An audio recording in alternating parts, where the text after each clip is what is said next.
Now, Chris, for the final bonus clip this week, I wanted to discuss the Swiss League because we had one of our viewers, shout out to Blizzard_Sloth, that sent us a few messages. I believe you read them a little bit better than I did because I kind of glanced through them, whereas you were talking to him a little bit more back and forth.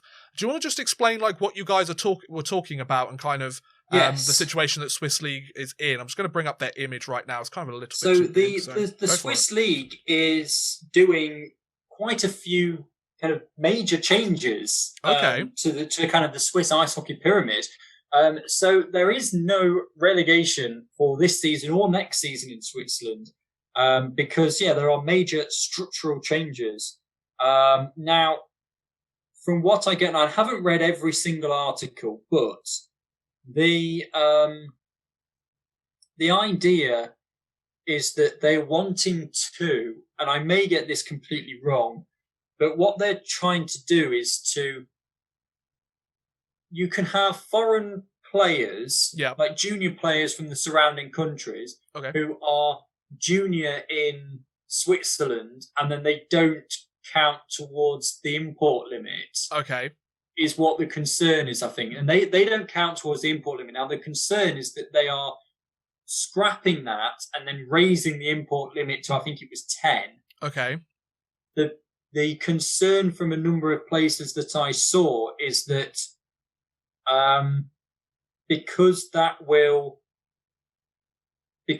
then bring further more kind of adult players from overseas, it will really hurt the junior development of the Swiss League. That's the concern. I see. So I think I found an article saying that they want to increase the import limit to 8. I think this is from SwissHockeyNews.ch. I'm not 100% sure if that's what the limit was already.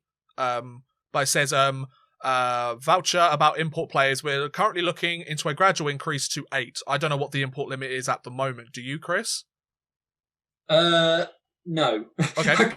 I only saw all this stuff yesterday, and I'm still doing me 9 to 5 and all that. Absolutely.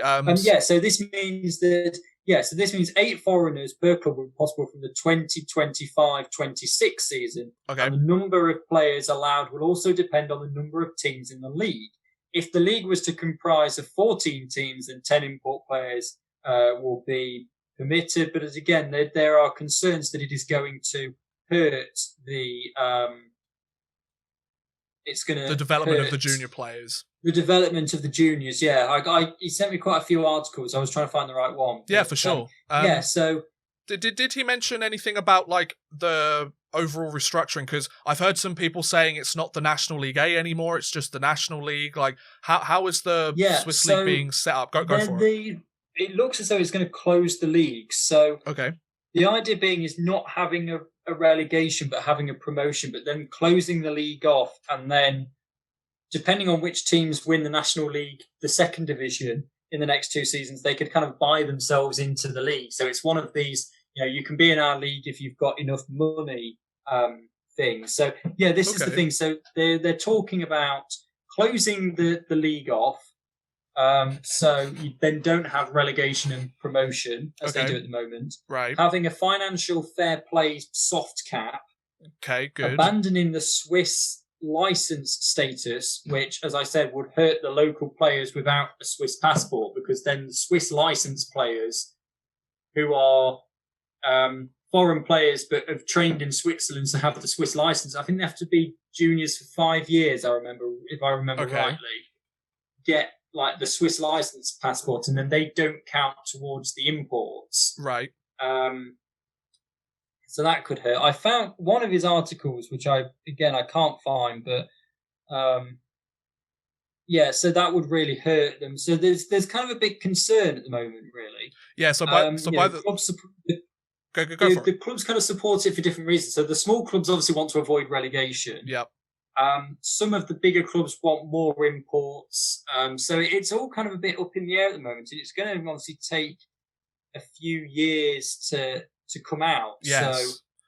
So the one question I do have is, so they don't want to have any relegation, but they want promotion. So they're obviously wanting to expand the potential number of teams. They're wanting to expand the National it League. to about 14, yes. I see, okay. So their idea is that they want to introduce more teams from the current National League B or the second tier below that are both competitive enough and financially sound enough to be able to jump up and join the National League, as it's called now. I don't think it's even called the Swiss National League now, it's just called the National League, but we obviously call it the Swiss National League because we're talking about the Swiss League. So, yeah, so by the sounds of it, they're wanting to undergo some really notable changes over the next half a decade or so, getting the import limit changed, getting the junior eligibility and import eligibility completely revamped, and kind of changing the system in which the Swiss League runs. So I feel like there might be some things that will benefit the league as a whole. There'll be things that hamper some of the top teams, some things that benefit. Maybe it'll bring more parity in the league. I feel like a soft salary cap is a good idea. I know that a salary cap is a very contentious issue. I'm all for it. Like, take the NHL, for example. Yeah, you have the top teams. Yeah, you have the bottom teams. But we're not having the New Yorks, the Torontos, the Bostons just being able to sign any single player they want and being able to create these kind of super teams, or even having like a luxury salary cap like the NBA so they can create these super teams, which, yeah, it's fun if it's your team, but for every single other... Yeah, I think that's the thing. I like the NHL system. I like the fact that,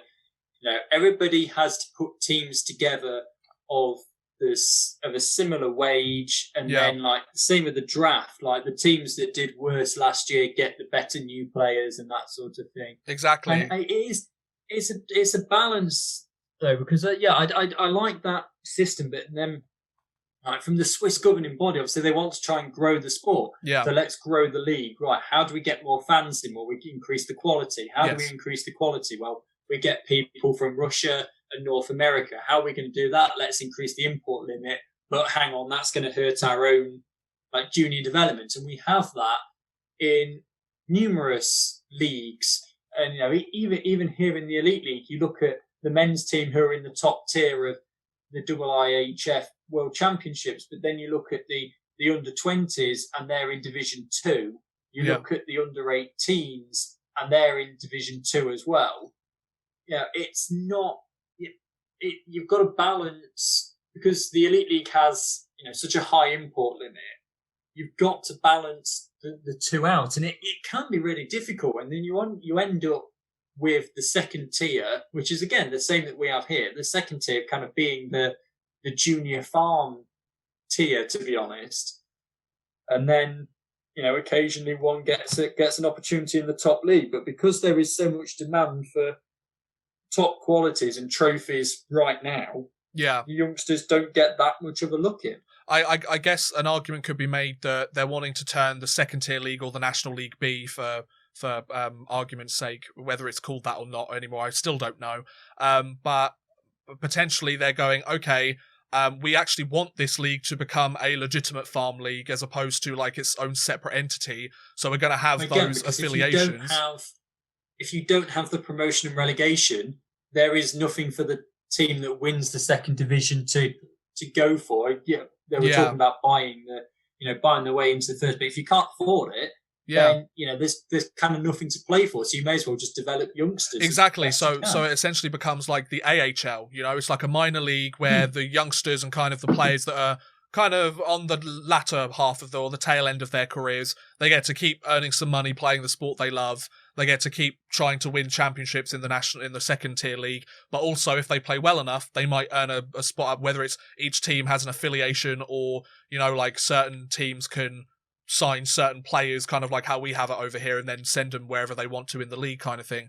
Basically, there sounds like there's a lot of development. So thank you, Blizzard Sloth, for sending us that information, because you know, we like to take the occasional deep dive into some of the leagues specifically, and the Swiss League is one that we haven't really touched too much over the season, apart from the usual standings and everything. So, yeah, really appreciate you sending that off to us and giving us the chance to kind of understand the situation a little bit more. Like, he first alluded to the whole SC Bern situation and the lack of promotion relegation for the next couple of years, which obviously, when you're looking at flash scores, it has the promotion relegation up there, so we're assuming that there's promotion relegation, but there isn't, so SC Bern will be just fine. So, yeah, that's a look at the Swiss National League, or the National League as it's called now, and kind of an update as to some of the plans they might have in the future.